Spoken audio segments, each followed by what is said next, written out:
दोस्तों, आज की कहानी है सासू माँ मेरा ससुराल इतना धनी है कि मुझे उपहारों के लिए मायके का मुंह नहीं देखना पड़ता।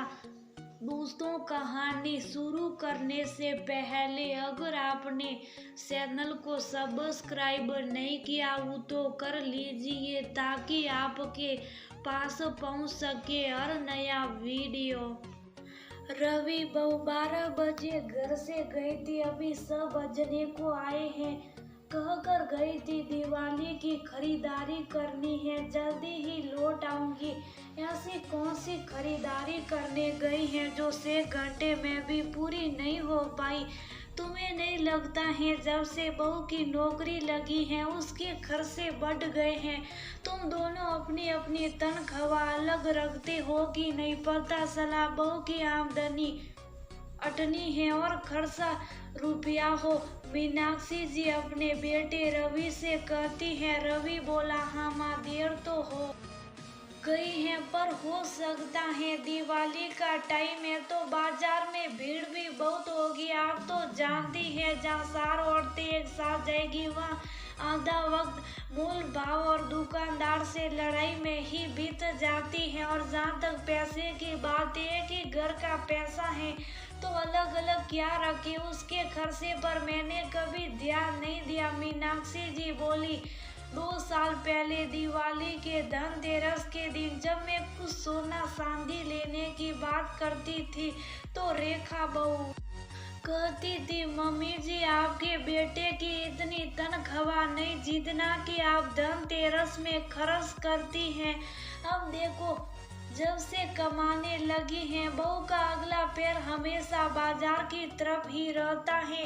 पता नहीं कितना कमाती और कितना खर्च करती है। मीनाक्षी के पति दीपक बाबू बोले, तुम भी हद करती हो, खुद कमाती है या अपने पति के पैसे खर्च करती है, तुम्हें क्यों दर्द होता। कौन सा दिवाली के खर्चे के लिए वह तुमसे पैसे मांग रही है। उल्टा कुछ ना कुछ उपहार तुम्हारे साथ सबको देती है।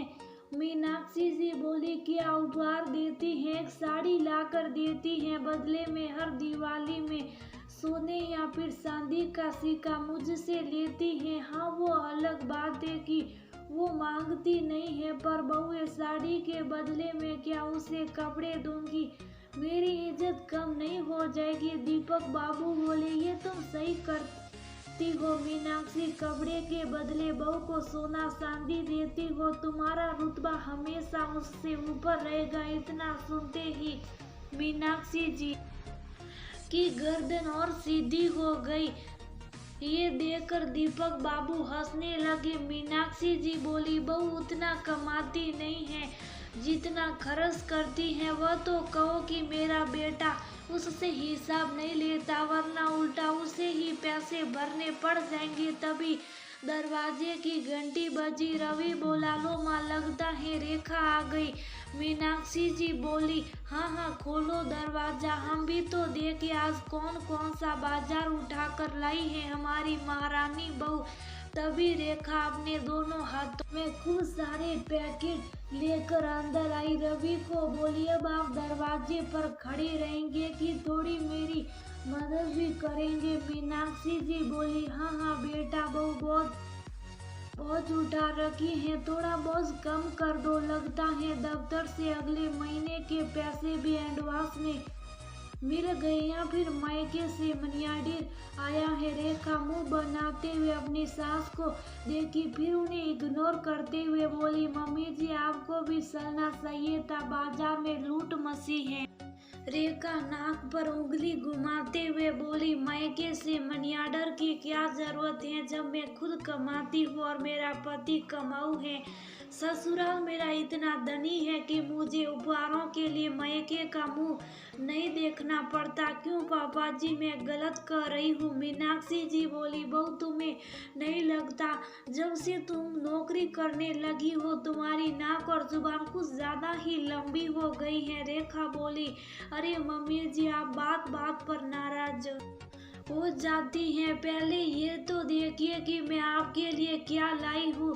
फिर रेखा ने सबको पैकेट खोलकर दिखाई और थोड़ी देर बाद सबका उपहार देकर बसे हुए सारे पैकेट लेकर अपने कमरे में चली गई। कमरे में जाकर रेखा रवि को खूब सारी बातें सुनाई। मैं कमाती हूँ, अपने पति का पैसा खर्च करती हूँ, फिर आपकी माँ को मिर्ची क्यों लगती है। पहले बात बात पर सुनाती थी कि मेरे बेटे के पैसे को पानी की तरह बहाती है। अब जब अपने ही पैसों को खर्च करती हूँ तो उसमें भी वह हिसाब मांगती है। रवि बोला, मैं तो तुमसे कुछ नहीं बोला हूँ, फिर सारा राशन पानी लेकर तो मुझ पर क्यों सट जाती हो। दिवाली का मौका है, पटाखे तो बाहर छूटते ही हर साल मेरे घर के अंदर फुलझड़ियाँ क्यों जलती हैं, यही समझ में नहीं आता। रेखा बोली, मैं तो फुलझड़ियाँ जलाती हूँ, पर आपकी माँ जो रॉकेट और एटम बम छोड़ती है उसके बारे में क्यों नहीं कभी पूछते। लोग दिवाली में बीवी को सोने चांदी का उपहार देते हैं, या मैं अपने पैसे खर्च करती हूँ, आपकी माँ को मिर्ची लग जाती है। इतना कहकर रेखा फ्रेश होने चली गई। रात के खाने के टेबल पर रेखा बोली, रवि आज तो आप छुट्टी पर थे, मैंने बोला था आपसे कि काम वाली को बोलिएगा लौकी के कोफ्ते बनाइए, क्या दाल और सब्जी बना कर रख दी है। एक ही दिन तो मिलता है जब घर में अच्छे से खाना खाती हूँ। रवि बोला, मैं तो भूल ही गया था। मीनाक्षी जी बोली, हाँ रवि तुम नौकरी छोड़कर घर में यही काम कर लो कि काम वाली को बताओ क्या खाना बनाना है और क्या नहीं, क्योंकि बहू रानी को तो फुर्सत ही नहीं है। दीपक बाबू बोले, अरे बहू क्यों ना तुम जोमेटो से कुछ अच्छा मंगा लो, क्योंकि तुम्हारी सास को तो मसाले वाली सब्जी पसती नहीं है, तो दाल और सब्जी ये खा लेगी। हम सबके लिए कुछ और मंगवा लो। ये सुनकर रेखा मुस्कुराने लगी। मीनाक्षी जी बोली, हाँ हाँ मंगवा लो, पर हिसाब तो लगाना कि जो कमाती हो उसमें से कुछ बचा है कि नहीं, क्योंकि आजकल एक आदमी की कमाई से तो घर चलता नहीं है, दो लोगों की कमाई भी बाजार में लुटाई जा रही है। सोचना भविष्य में क्या बचेगा बिना बच्चों के। हमारे घर में इतना खर्चा है, सोचो कल को बच्चे आएंगे तो कितने खर्चे होंगे। लक्ष्मी माता इस घर में प्रवेश करने से पहले तुमसे हिसाब मांगेगी। इतना कहकर मीनाक्षी जी अपना खाना खत्म करके चली गई। 2 दिन बाद रेखा रवि से बातें कर रही थी, क्यों ना दिवाली के एक दिन पहले घर में कुछ पार्टी रखे, सब लोग आएंगे, बैठकर पत्ते खेलेंगे, कितना मजा आएगा। मीनाक्षी जी ने सुन लिया। वह बोली, बहू ये मेरा घर है, कोई जुए का अंडा नहीं, ये सब तुम्हारे घर में होता होगा। हमारे घर में साफ सफाई और घर को सजाया जाता, पत्ते खेलने का रिवाज इस घर का नहीं है। रेखा ने शुभ सभा में सर हिला दिया। शाम के वक्त मीनाक्षी जी बोली, बहू दिवाली की तुम्हें भी दिन की छुट्टी मिलेगी। काम वाली को मैंने कह दिया है कि वह घर की साफ सफाई कर देगी। मिठाई बनाने में तुम मेरी थोड़ी मदद कर देना। रेखा बोली, मम्मी जी क्या जरूरत है घर में मिठाई बनाने की, हम बाजार से खरीद लेते हैं। मीनाक्षी जी बोली, बहू तुम्हें बाजार का सस्ता कुछ ज्यादा ही लग गया है। अरे जितने में बाजार से मिठाई आएगी उतने पैसे में हम घर में 2-3 तरह की मिठाई बना लेंगे। आजकल बाजारों की मिठाई का कोई भरोसा नहीं है, अभी मुझसे सीख लो। जब मैं नहीं रहूंगी तो मंगवाती रहना बाजार से मिठाइयाँ। रेखा रवि की ओर देखी। रवि धीरे से बोला, माँ हर दिवाली में अपने हाथों से हम सबके लिए मिठाई बनाती हैं। सच्ची बोल रही है, आजकल तो तुम जानती ही हो मिलावट का जमाना है। पता चला कुछ उल्टा सीधा हमने खा लिया तो बीमार पड़ जाएंगे। हाँ मैं तुम्हारी एक मदद कर देता हूँ, घर वालों के लिए तुम माँ के साथ मिलकर मिठाई बना लो और उपहार देने के लिए मैं नथुलाल के दुकान से मिठाई ला देता हूँ। फिर तो ठीक है। रेखा खुश हो गई। दिवाली का दिन था, पूरा घर जगमगा रहा था। रेखा अपने हाथ में उपहार के पैकेट लेकर आई और अपनी सास को देते हुए बोली, मम्मी जी, आज आप ये साड़ी पहनी और मुझे आशीर्वाद दीजिए कि मैं और तरक्की करूं और अगली दिवाली में आपके लिए और उपहार लेकर आऊं। मीनाक्षी जी मुस्कुराई और बोली, बहू, मुझे तो तुम्हारी बहुत चिंता होती है। कमाती अटनी हो और खर्चा रुपया करती हो, ऐसे कैसे चलेगा। रेखा हंसकर बोली, जिस बहू के सर पर सास का हाथ हो उसकी कमाई 18,000 बनने में कितनी देर लगेगी। रेखा की बात सुनकर दीपक बाबू हंसने लगे।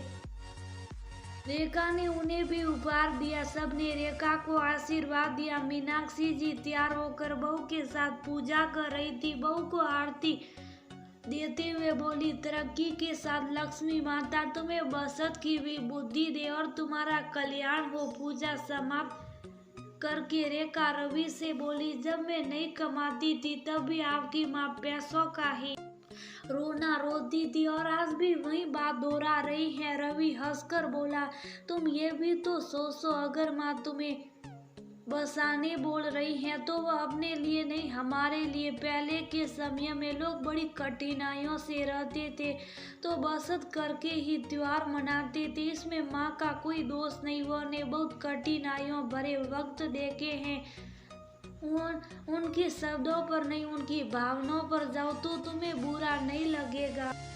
तभी मीनाक्षी जी एक चांदी का चाबी का सल्ला लेकर आई और बहू को देकर बोली, बहू, ये दिवाली का तुम्हारा तोहफा है। आशा करूंगी अपनी तिजोरी की चाबी तुम इस सल्ले में लगाओगी और इस दिवाली से अपने जीवन में बचत को लागू करोगी। बहुत ही पुरानी चाबी का सल्ला था जिस पर बारीक डिजाइन बने हुए थे। उसे देखकर रेखा बोली, मम्मी जी, ये क्या आपकी शादी के वक्त का है। मीनाक्षी हंसकर बोली, हाँ बहू, ये मेरी सास ने मुझे दिया था। कुछ मजबूरियों के कारण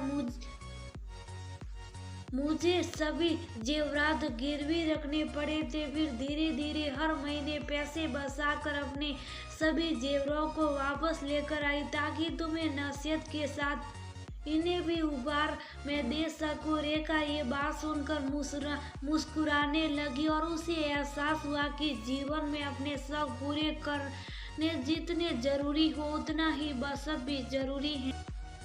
दोस्तों, मानते हैं ईश्वर ने जीवन सुखी दिया, अपने सारे शौक इसी जीवन में पूरे करने पड़ते हैं। पर क्या आने वाले समय के लिए हमें 100 में से 1 रुपये बचाना जरूरी नहीं? क्योंकि अगर आमदनी 18 और खर्चा रुपया हुआ तो बचत तो छोड़िए, कहीं किसी की कर्जदार ना हो जाए। तो इस दिवाली घी या तेल जिससे भी दिया जलाए, बस मन में ईश्वर के लिए आस्था, अपनों के लिए प्यार और सम्मान हो।